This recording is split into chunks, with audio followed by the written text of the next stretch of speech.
Nicolas Sarkozy. On peut l'aimer ou le détester, mais une chose est certaine, c'est que lorsqu'il ouvre la bouche, on l'écoute. Pas parce qu'il crie, pas parce qu'il a été président, mais parce qu'il maîtrise l'art de capter l'attention, dominer la scène et de faire ressentir ce qu'il veut faire ressentir à son public. Dans cette vidéo, on ne va pas parler de politique, mais d'art oratoire. On va analyser comment Nicolas Sarkozy réussit à captiver son public du début à la fin de ses prises de parole. Quelle technique il utilise pour garder l'attention de ceux qui l'écoutent, pour être plus éloquent et intéressant. Et d'ici la fin de la vidéo, si tu suis bien en tout cas cette vidéo, tu seras beaucoup plus outillé pour faire passer tes prises de parole à un niveau supérieur. Mais avant de commencer, je suis Ethan Assamoah, maître de cérémonie, formateur en prise de parole et passionné de développement personnel. Et justement, si l'un de ces sujets t'intéresse, tu peux cliquer sur le bouton s'abonner pour ne rater aucune des prochaines vidéos, car c'est exactement de ces sujets qu'on parle sur cette chaîne. Maintenant que c'est dit, c'est parti. On va analyser le premier extrait. Un de mes amis m'a demandé un jour, pour toi, quelle est la meilleure école? Et où est-ce que je dois mettre ma fille?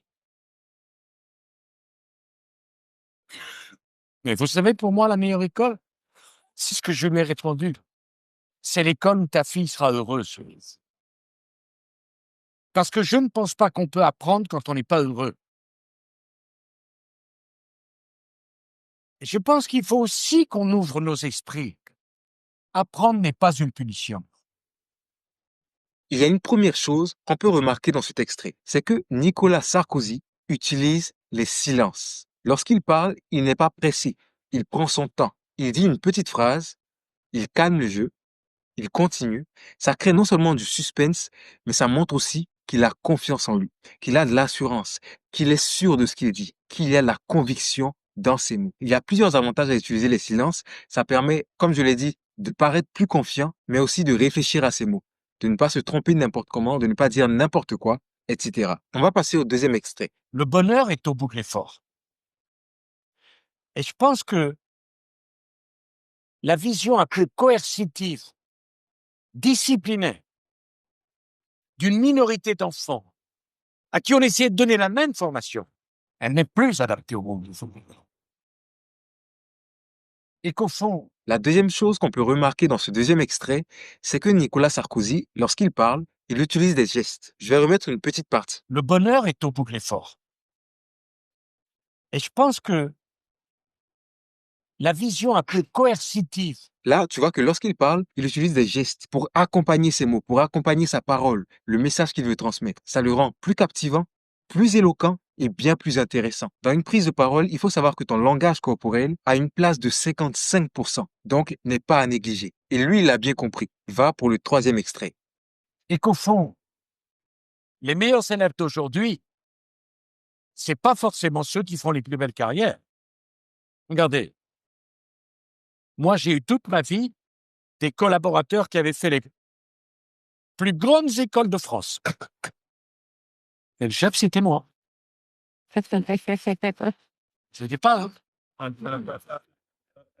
Là, dans cet extrait, il y a deux choses que je remarque. La première chose, c'est que Nicolas Sarkozy utilise des histoires, ce qu'on appelle le storytelling.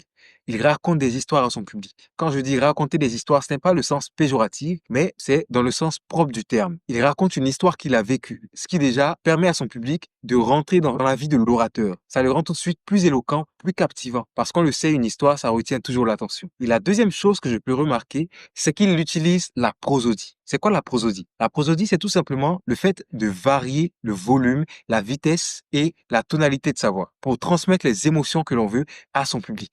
Et justement, ce qu'il a fait là, c'est qu'il a fait une petite blague dans son histoire. Il a dit, Moi, j'ai eu toute ma vie des collaborateurs qui avaient fait les plus grandes écoles de France.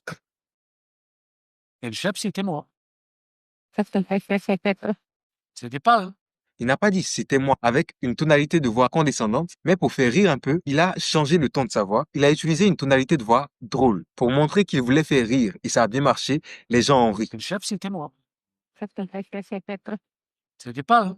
Et toi aussi, tu peux utiliser la prosodie dans tes prises de parole. N'aie pas l'habitude de parler avec un ton de voix monotone, comme un robot. Bonjour, je suis Assamoah, je viens vous parler de prise de parole. Non, parle en variant les différents volumes de ta voix. À certains moments, tu parles fort et à d'autres moments, tu parles un peu bas. À certains moments, tu parles rapidement et à d'autres moments, tu ralentis un peu le rythme. À certains moments, si tu veux exprimer la colère, tu peux parler avec colère. Et si tu veux exprimer la joie, tu exprimes la joie en souriant et tu fais en sorte que ça se ressente dans ta voix en ayant une tonalité de voix qui exprime la joie. Passons au 4e extrait. Ils viennent.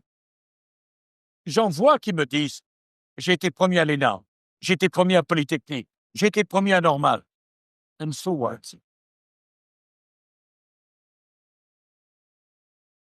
S'il suffisait de ça pour réussir sa vie, s'il suffisait de ça pour faire carrière, ça serait tellement facile. Il faut leur sortir de l'idée. Bien sûr. C'est mieux de faire des bonnes études. OK. Sûr. Ça rassure les parents. Mais c'est pas une garantie.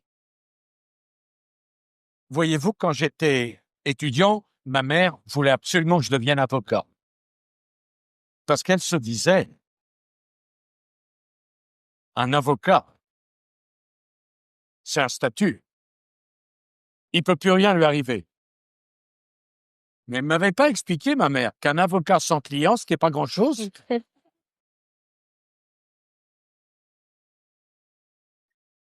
Vous comprenez? Au niveau du 4e extrait, c'est un peu la même chose dont on vient de parler dans le 3e extrait, le storytelling. Et ce qu'on remarque, c'est que lorsqu'il parle, il raconte non seulement des histoires, mais il fait aussi quelques blagues. Dans sa manière de raconter, il utilise la prosodie, fait des blagues et le public rigole. Il a bien compris que pour gagner la sympathie de quelqu'un, il faut tout simplement réussir à faire rire cette personne. Une fois que tu me fais rire, je peux t'assurer que je t'apprécierai plus. C'était tout pour cette vidéo que j'avais envie de faire pour te partager ce que j'avais remarqué de particulier chez Nicolas Sarkozy et qui le rendait si éloquent, si captivant, si intéressant. Dis-moi en commentaire ce que tu as remarqué d'autre que je n'ai pas cité ici. J'ai très hâte de te lire. Partage cette vidéo, like pour augmenter le référencement et permettre à d'autres personnes de pouvoir elles aussi faire passer leur prise de parole à un niveau supérieur. C'était Itana Samoa. See you soon. Free audio post-production by alphonic.com.